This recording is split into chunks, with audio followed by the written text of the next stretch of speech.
The divergence across these two markets right now is worrying me, and this is why I think the S&P 500 is facing an imminent correction. Hi, my name is Jay from swimtrading.com. Welcome to today's video.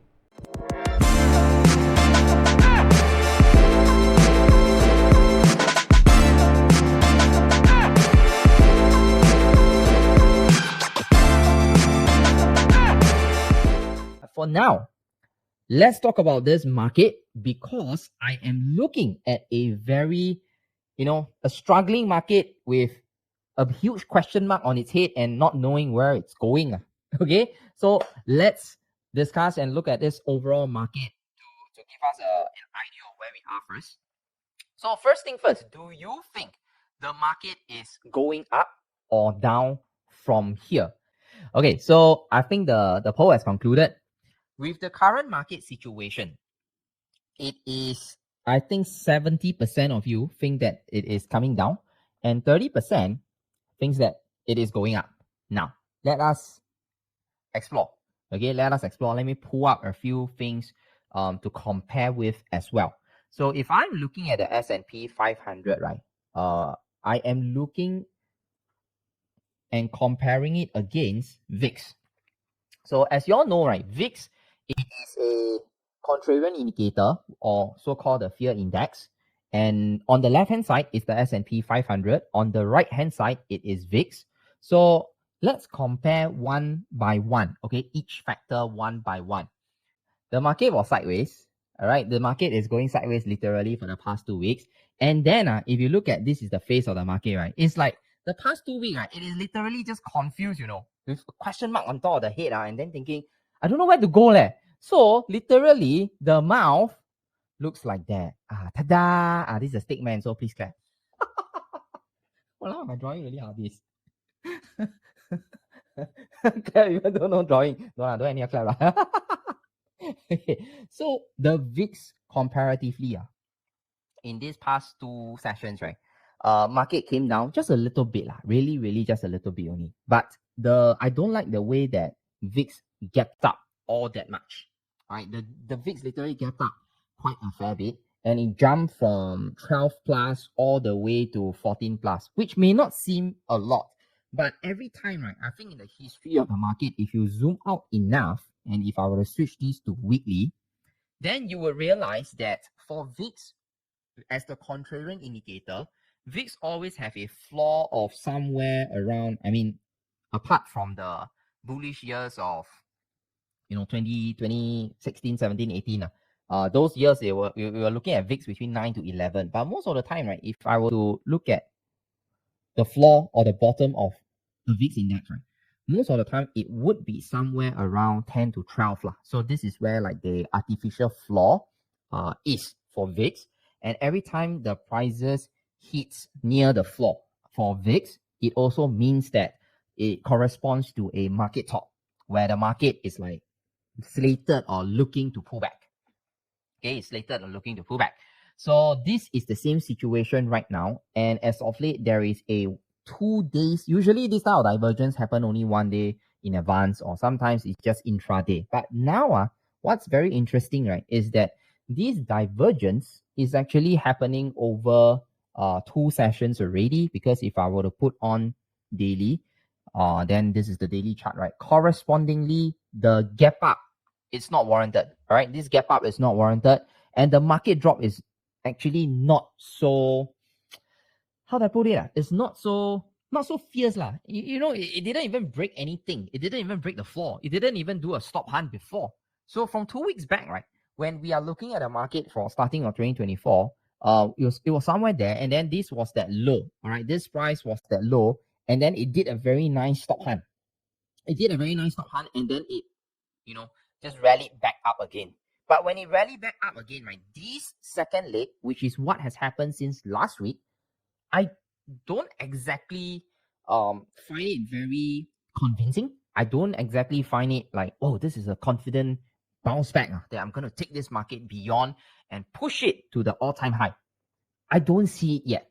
So don't get me wrong. My medium-term bias, all right, it is still bullish. And for the same reasons that I have explained 2 weeks ago. the same reasons, the same macro reasons, the environment has not changed. The schedule for the rates cut have not changed. So it is there. The midterm, I'm still bullish, at least till, late quarter two or end of quarter H1 this year. So that's the timeline. I'm still bullish, but that doesn't mean that the market can just run on a straight line up, because the last quarter has been nothing short of, exponential and explosive. And there are stocks like, Boeing that we have caught out in late, rather early quarter four last year. So stocks like Boeing was actually quite nice, and it really exceeded my expectation. And on that note, right, later you're going to see what happened to Boeing. I was like, wow, Boeing, I took profit already. Okay, so medium term still bullish, but short term I am looking at this huge or warning sign that is in the market. Does it make sense? If it makes sense, can you help me type warning? Can you help me type warning? So this is a huge warning sign, which is a exaggerated divergence lah, from usually VIX come down like that, then the VIX go up like this, right? The market should tank a lot more on. But now it's like, nothing much leh, good. So you look at the last round, right? The last round was the market tank down, down, down. So these are all more than 1% days. Down, down, down, minus, minus, minus. All right. You look at how VIX go. It tank, or rather it gap up, and then it just jumped from here to here. That's all. That's pretty much about it. It just jumped from here to here. But correspondingly, this drop is small. This drop is like relatively is much smaller, right? But look at the VIX. About the same base, and then jump high already. So this increase versus this increase, this drop versus this drop. I also scratch head leh. I'm like, what's going on? Something is wrong. And this is why I still hold my short-term viewpoint that the market is extended. Why extended? Because if I were to pull out the breadth, all right, if I were to pull out market breadth, looking at the 20 days, obviously 20 days, it has reached to about 30% level, which is not exactly that low. 15, okay, below 20, I'll be more excited for that, for the 20 days. But let's look at the medium, or rather the short term nature. 20 days is a little too fast. The shorter term one, right, is the percentage of stocks above their 50 days moving average. So what happened here is that the MMFI usually has a lagging. When it reaches here, the drop will actually come about 1-2 weeks later. All right, this is what I have mentioned to you during your class. There's lagging by a little bit, about 1.5 weeks thereabouts. But yesterday, at least, you can see majority of the stocks, right? Rather, there's this gap down in the MMFI, which brings it to 62%, which is quite interesting, because what I'm suspecting or gathering from here is this. The VIX measures the options activity on the S&P 500. It's a composite of the S&P 500 components, the front month and the next month, etc., etc. So they make it into a volatility index, right? And the VIX jump up. For S&P 500 didn't really drop, but if you look at the overall market breadth, right, the market breadth actually pulled back quite a little bit. So what does this mean? Okay, what does this mean? This means that previously, right, before yesterday, it was still around 70%. Okay, before yesterday, when the start of the week, it was still around 70%. Last week was like close to 80%. It was still too high. So what are the things I'm looking out for? Number one, I am looking out for the breadth ratios. All right, this is definitely what I'm looking out for. The breadth ratios on the right hand side, if you can see it, the MMFI, the S5FI, NDFI, and then DIFI. The percentage for overall total market dropped quite a lot already, 62%. The big caps still possess some strength at 78. Nasdaq yesterday was extraordinary for Nasdaq. I don't understand why it's so strong, right? 78%. Dow Jones 80%.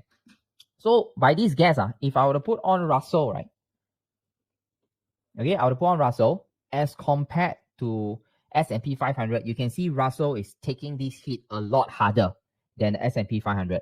And this is why, right, in the current grand scheme of things, if you are comparing segments, right, let's say we have big company, and then small company. Russell representative of the smaller companies, and big companies are represented by what's that? The S&P 500, Nasdaq, and Dow Jones. Those are the bigger companies, right? Which one's still high? I think that this one is the big companies are still showing some strength, because looking at how the two indices will look like, if I were to compare left and right, on the left hand side we have got RUT. On the right hand side, I would put on SPX.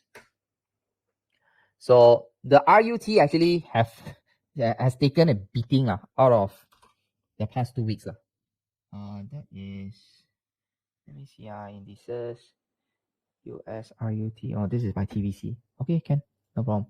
So in terms of drop from a high to a low, this has now corrected by close to 7%. And then just as of late, from where it was here to where it is now, this drop is at 0.55% only. So the strength, right? This reiterates that my strength is in the big companies for now, not in the small company. The season is not here for the smaller companies. It was leading before, okay? It was leading before, leading the charge, and now they are the first one to get tapered off.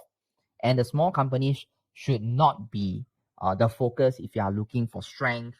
And you can see sustained strength holding up the overall market in persisting market breadth across, where is my, in across the total market, S&P 500, Nasdaq, DIFI, all these are still very high. All right, so this is the first thing that I want you to conclude. All right, this is the first thing I want you to conclude, because it shows us what type of companies or which segment of the market that we should focus on, instead of just looking at the overall market like that. So is this clear? If this is clear, do you find this information useful? If you find it useful, can you help me type useful in the chat? So yeah, usually small companies will taper first for weakness, right? Not exactly. There was a time, right, that the small company, not too long ago, I think it was late 2022 or early 2023, the small companies are the one that are just fly. And then when it come down, right, it doesn't come down, the small companies still fly. So it just so happened that now it's like that. All right, now it's like that. So if you're looking for strength, the strength, right, comes from big companies right now. Then it brings us to the next opportunity. The opportunity remains smaller, or smaller in terms of magnitude for the big companies, but it's more sustainable and more stable. On the other hand, if you're looking for those beaten down smaller companies, want to get in at a better price point, then I think big companies will give you that kind of advantage from that point of view. Okay? Good, Okay, now, so with this aside, right? Okay, with this aside, I also want to look at the big picture and briefly cover and talk about this big picture first. On the grand scheme of things, right? Okay, on the grand scheme of things, this FOMC on 2 weeks from now, because that's when I'm next meeting you.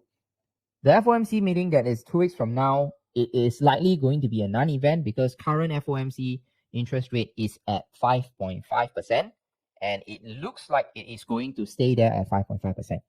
Then sometime in March, you can see they are shifting up the schedule, because last year when we are looking at this goalpost, right, the schedule of when are they going to shift the goalpost, when I look at this last year, they actually all point towards second half, H2, starting of quarter 3. Then that's where they will start to shift or unwind that interest rate. However, now, what happened is that they are shifting it forward, and you can see as early as 20th March, right, this is still quarter 1.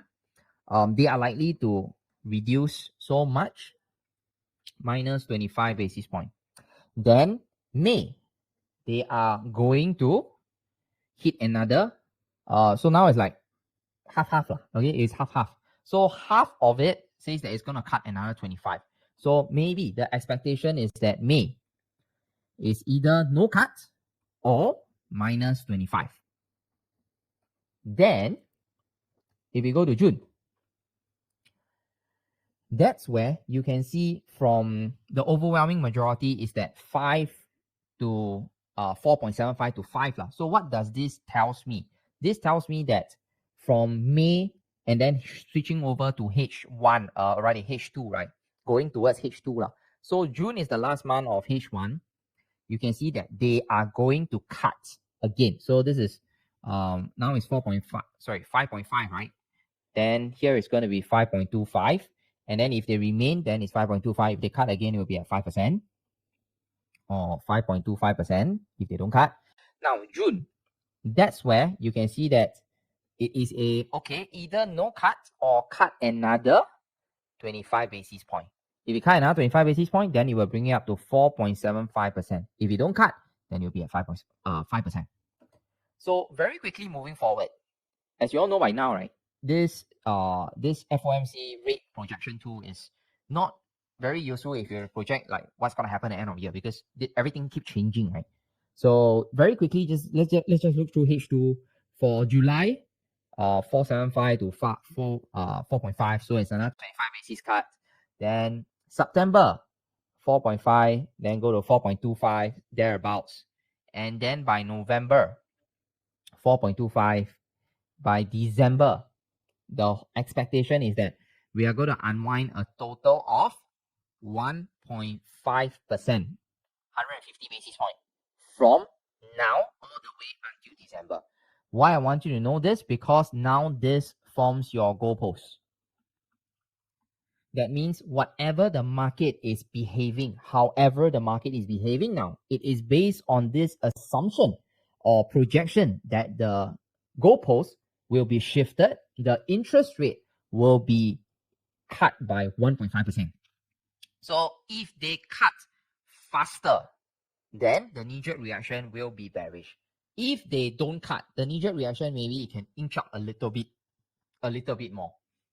Yeah. So this is where it's a little weird because sometimes you may think, right? Sometimes you may think, Jia, don't cut. How come it's like a don't cut? Or when you cut, how come the knee-jerk reaction not so good? It's because now everyone is expecting you to cut already. All right, everyone is expecting you to cut. It's like the end game, like I mentioned, late last year, I talked about this end game scenario. It looks like we are there now. And the timeline from now until first half, I think we are still okay. But towards the second half of the year, right? One of the data that I always want to look at is also on the GDP. Okay, how is our GDP coming in? Because the quarter 1 and quarter 2 GDP data would tell me or give me an idea of this cut. Is it too aggressive or too little? Because at the end of the day, remember what JP says. JP, Jerome Powell, he mentioned that they are expecting a soft landing. He is not expecting a full-blown recession, which means that he would have overcompensated to bring our rates to 5.5. And right now, QE is still at a minimal amount, right?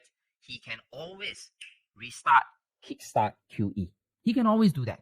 And the litmus test or the precursor of what they will do, how they will do, is actually on the GDP numbers that are going to be announced in quarter 1, quarter 2. Then we have a better idea of, what are they exactly going to do. So now you have a timeline.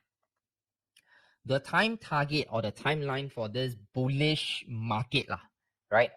H1, I think we are still safe. I wouldn't call it like, it must be this date, or, by May or whatsoever. I think H1 is still generally to the bullish side. H1 is still okay. And that's our timeline. In terms of the price level, I'll go and take a look at it for now. I don't think the market will be any much higher than, I don't think S&P 500 will be somewhere around there. If 4,800 is like the previous high, 4,818, right? It's likely going to break it a little bit. And maybe about 4,009. I don't think it will cross 5,000. I don't think so. This is the strong psychology level by H1. So now time target you have, price target you have. And then for now, this is the medium term outlook. But for short term, I do still believe that the big companies are extended. And in this last leg, or so-called this final end game, right? I don't want to focus that much on the companies that are not proven, the flow should be easier with companies that have established more. They are still, have a proven business model, which means the bigger companies, it tends to be them. And the strength this time round, right, it shows me that the shakeout, the smaller ones are getting thrown out first. So, which is normal. The smaller ones are getting thrown out.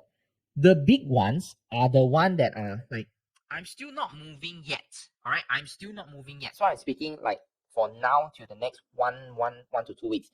The small ones are getting kicked out already. As you can see, Russell 2000 is getting trashed. S&P 500 still okay, still holding there. It's still not out of the window.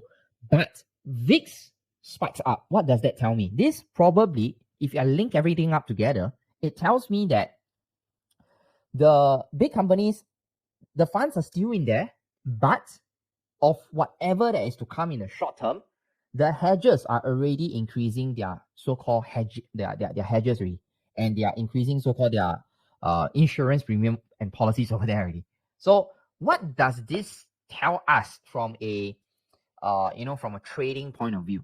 From a trading point of view, right now, I think it is still good for us to do short-term explosive trades. Okay, so short-term explosive trades, like under the AEP framework, I think it's still good. And if not, right, we will have to camp for what? We have to camp for a pullback to that key level, those key levels that we want. It can be TVB setup, it can be whatsoever. So do we have to wait? For the bigger companies, I think they will wait for the pullback. And then for those that are already still going and going and going, like for example, some of you may be looking at healthcare thinking that, wow, this thing is just going to the moon. Then you're looking at Meta, you think that, wow, Meta crazy going to the moon. So those kind short-term explosive move, yeah, I think we can take that. But don't expect the thing to, the higher it goes, the higher the risk, because it is closer to your target and yet further away from the base, right? So it's just like the higher you go, the harder you fall. All right. Short-term explosive movement, that can be done on the big stocks. If not, we camp for the pullback, in accordance to the TVB setup.